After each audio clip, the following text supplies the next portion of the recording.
Alright, welcome back to the FW Project. This is Michael, your host. At ngayon, nandito tayo sa Torile, sa Parma. So, ang trabaho ko dito, ito yung aking second job. Ako ay cameraman. So, kung makikita mo dito sa aking yan ang lens ng aking camera. 35 to 150mm. Siyempre, dapat variable para sakop lahat. Alright, so ang trabaho ko dito ay kung lahat na nakikita nyo mga kulay pink dyan, lahat yan ina-assemble ko. Kung na nag-assemble yan, lahat ng pink na advertising kasi yung aming amo. So yan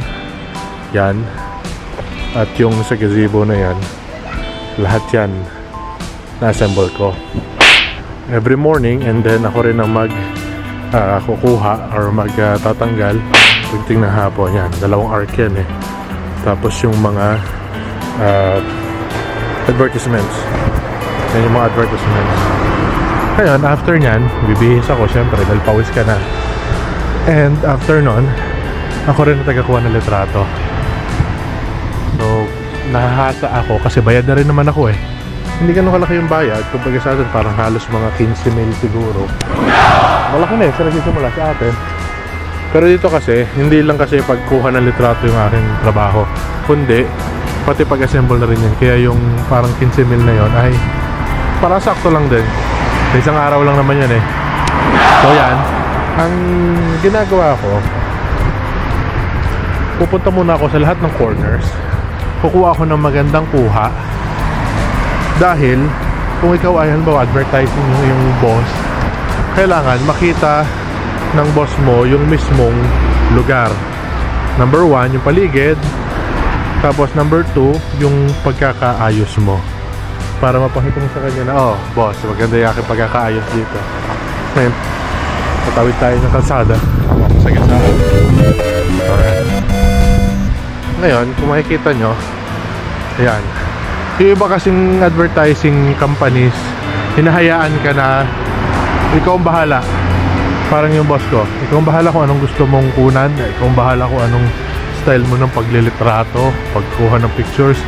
Sa akin, ang style ko, ayun nga, pinapakita ko muna area.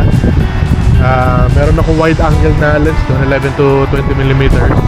Yun ang aking ginagamit. Tamron din, EPS yun. So ang conversion nun 17 to 30 pag ginamit mo sa full frame. Ngayon, makikita mo, kukunan ko ng picture dito, kukunan ko ng picture sa kabila. Tapos lalakad ulit ako, kukunan ko naman ng picture dito sa area ito. Ayan. So yan, naka-zoom ako kasi naka 35 to 150mm ako. Mag-zoom lang ako, makukuha ko na yung frame na gusto ko. Or pwede nga ako mag-wide para hindi na ako lalayo pa. Pero mas gusto ko yung zoom. Depende sa sitwasyon yun eh. So after nun, nakuhaan ako na lahat ng angles nung advertisements ko. Kita ba siya ng tao? Nakikita ba siya ng tao? Nadadaanan ba siya ng tao? Nakikita ba to? May walkway ba? Katulad na to na matadaanan. Importante sa mga boss yun eh. Hindi lang sinasabi, pero halimbawa kung ikaw ang may-ari eh, diba gusto mo makita, oh, meron bang makikita ba yung ads mo? May foot traffic ba? Meron bang vehicle traffic? Or meron bang daan? Kasi kung tagun-tago katulad ng ibang mga projects namin, hindi nakikita yung kanilang mga ads. So lahat yan, mula ng sticker sa van hanggang dito, kami ako naglalagay actually. One-man army ako eh. Tapos ganun din, may videographer, taga-video, ako taga-picture. So ikot tayo dito. Dapat pagka maraming tao dito, katulad kanina umaga, yung pagpapadala ko ng mga pictures para makita nyo na yung kuha dito sa may arko, maraming tao nung umaga, and marami rin kuha doon sa naghihintay. Every time nakukuha ka ng maraming tao, kailangan kita yung logo nila, nakikita yung logo. Marami kang pagkukuhanan eh. Meron ka dito sa gazebo, may pagkukuhanan ka dito sa truck, may pagkukuhanan ka dito sa mga roll up na to, may pagkukuhanan ka dito pero hindi ko ginagamit yan.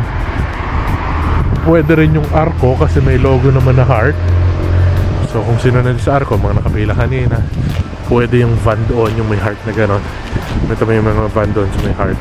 Ay yung mga heart doon sa van. Ayan, yan ang mga pagpipilian mo. Mas maganda sa kanila pagka ikaw ay event photographer, dapat ikaw ay kinukuha mo yung mga reactions ng tao. Siyempre kung nakasimangot, hindi. Dapat mukha silang marami.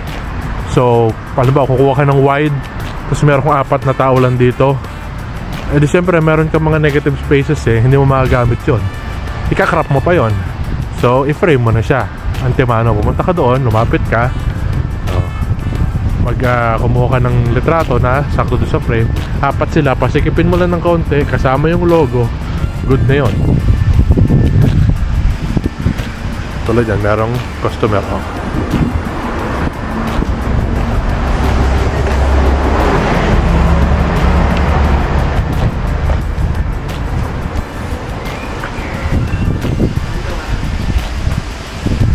and then susunod mong trabaho naman ay lahat ng mga papasok at lalabas kailangan mo makuhanan. So, ano ibig sabihin nun? Number 1, yung sa advertising, kailangan makuha yung lugar. Number 2, makuha yung mga pumupuntang tao. Number 3, makita yung operation. Which is yung operation, may doctor, may mammogram, may echography. So, kailangan mo makover din lahat yon. And makuhanan mo siyempre yung doctors, makuhanan mo rin yung mga taong dumadaan. And don't forget, every time may logo. May logo ng company nila, mga sponsors, don't forget. Ayan. Bawat kuha mo ng ng picture, kasama dapat ang kanilang pangalan, ang logo. Importante 'yon. And lastly, ang dinadagdag ko sa photography ay yung mga programs. Pinaka-last na yung programs. Kasi ang programs ay pinaka paulit-ulit. So nakakauma yun. Darating yung mga sponsors, may program sila dyan, picture sila doon. Yun yung parang constant na pinapadala mo sa mga boss. Kasi every time na may hihingi sa'yo na picture na sponsor, bibigyan mo syempre. Kaya dyan sila picture, ikaw ang pinaka-main. Kaya paunahin mo siguro yung nagbi-video or something kung marami kayo photographer. Pero ikaw ang pinaka-main. Ibig sabihin, ikaw nasa gitna, ikaw may pinakamagandang kuha. Dahil yun ay ipapadala sa mga sponsors nga, tsaka sa mga programs, tsaka sa mga pinaka-boss. So, ayan, nakakalabing 7 na ako na program na ganito, na project na ganito. And nasasanay na. And yun na sa aking second job. Saving mo 15,000 per day. So not bad at all. So this is Michael from the OFW Project, signing off.